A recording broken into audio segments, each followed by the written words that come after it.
Aus dieser Perspektive wird deutlich, wie nah in Frankfurt alt und neu, historisches und modernes beieinander liegen.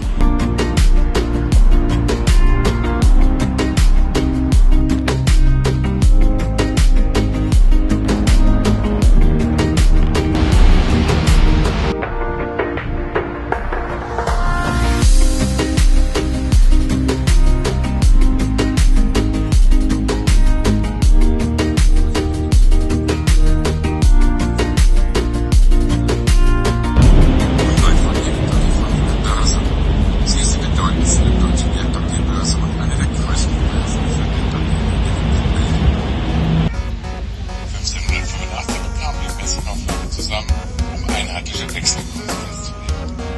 Dieses Ereignis gilt bis heute als die Geburtsstunde der Frankfurter Börse.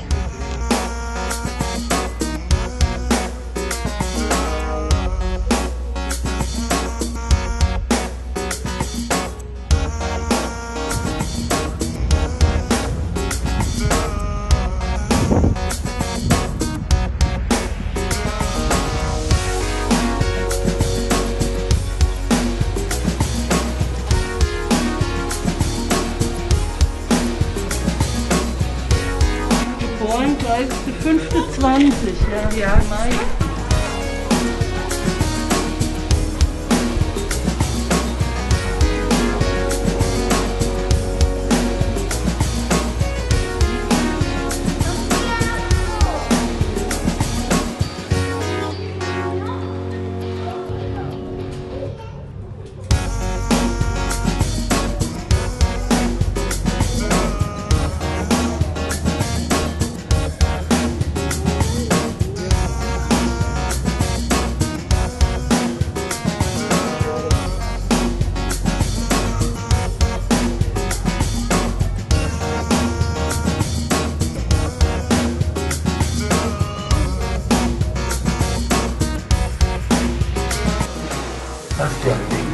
Guck mal, wie der tüpfen kann. Und fällt nicht runter.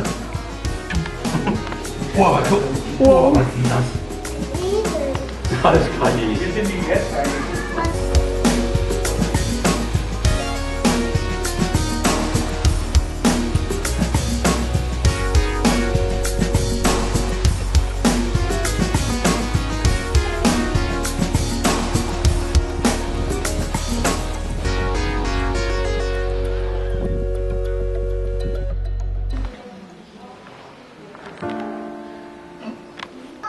Ja.